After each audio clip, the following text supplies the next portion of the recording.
Hola, yo soy Isaac Pedraza y junto con mi esposa Margarita estamos trabajando en CFN Ecatepec, de donde les enviamos un saludo de parte de toda la iglesia. Y yo estoy muy contento de poder compartirte una pequeña meditación que titulé La oración contestada de Ezequías. Y voy a leer segundo libro de Crónicas, capítulo 32, verso 24 y 25. Dice la Biblia: en aquel tiempo Ezequías enfermó de muerte y oró a Jehová, quien le respondió y le dio una señal. Mas Ezequías no correspondió al bien que le había sido hecho, sino que se enalteció en su corazón y vino la ira contra él y contra Judá y Jerusalén. Ezequías fue el 13º rey de Judá. Su papá fue Acaz, el rey Acaz, y Ezequías está mencionado en la genealogía de Jesús.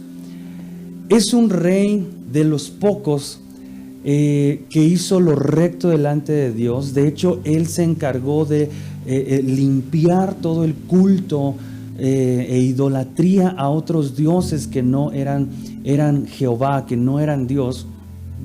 Santificó el templo, santificó y consagró nuevamente a los levitas y a los sacerdotes después de algunas generaciones de que no habían funcionado.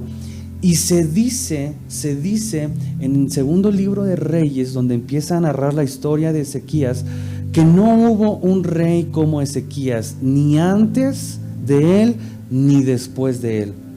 De hecho, se le sepultó en un lugar muy, muy especial, de acuerdo a lo que narra también segundo libro de Crónicas y de Reyes. Y es extraño o resulta interesante saber por qué es que termina su vida con la ira de Dios. Dice la Biblia que enalteció su corazón, no correspondió al bien que Dios le había hecho, y vino la ira contra él, contra Judá y contra Jerusalén.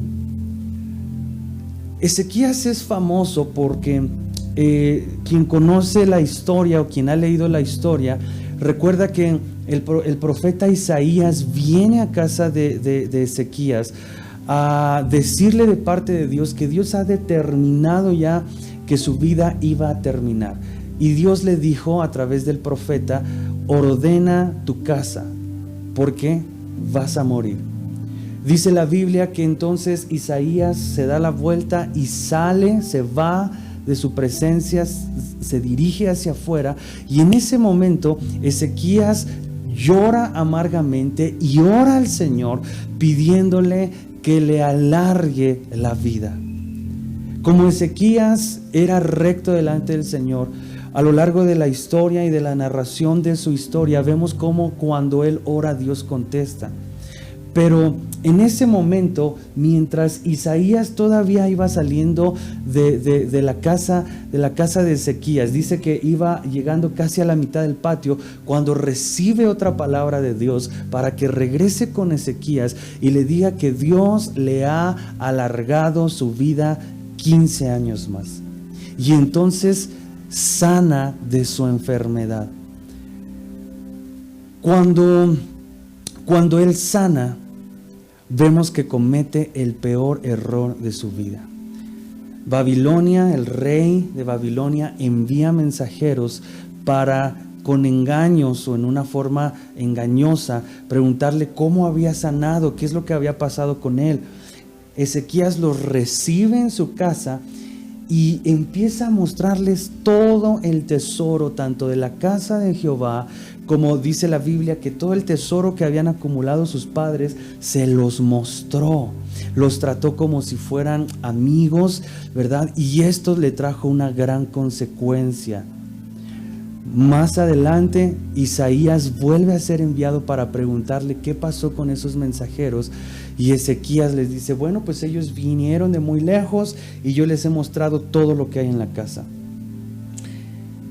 Y vino una palabra nueva de Isaías contra Ezequías y le dijo que por eso que había hecho, ahora Dios iba a quitar su reino, su gobierno, el de Ezequías, iba a destruir su nación y sus hijos iban a acabar como eunucos en el reino de Babilonia. Y esto me hace pensar, amados, que hay muchas cosas que Dios ha determinado y que generalmente a veces no nos parecen lo mejor o no nos parece lo más correcto, y seguimos invirtiendo tiempo y oración, seguimos invirtiendo tiempo en oración para que el Señor no haga lo que está haciendo o deje de hacer lo que está haciendo cuando Él ya lo determinó. Pero ¿sabes una cosa? Ezequías cometió el peor error de su vida, porque sus días fueron alargados 15 años en donde cometió este grave error. Parece que morir hubiera sido mejor que recibir toda la ira de Dios por causa de este error que se hubiera evitado si es que Ezequías decide aceptar la voluntad de Dios. Creo que hay muchas cosas, amados, que Dios hace con nosotros, alrededor de nosotros o en nuestras circunstancias que a veces a nosotros no nos parecen lo mejor. Y en nuestro deseo natural estamos buscando que suceda lo mejor para nosotros, cuando lo mejor para nosotros, de acuerdo a nuestra perspectiva, no resulta siempre ser lo mismo que Dios ve que es mejor.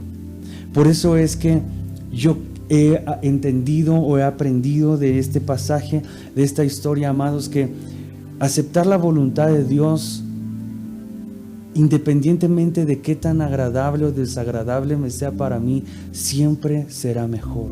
A veces al suceder cosas que no son lo más agradable, Dios está evitándonos cosas mucho más desagradables aún.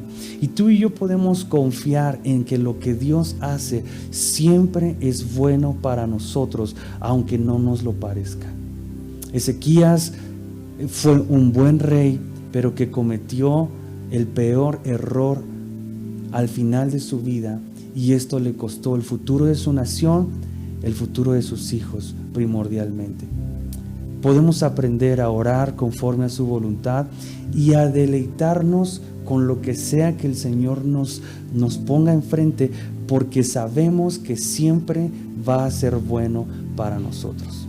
Amados, gracias por tu tiempo, gracias por estar conectado. Dios les bendiga.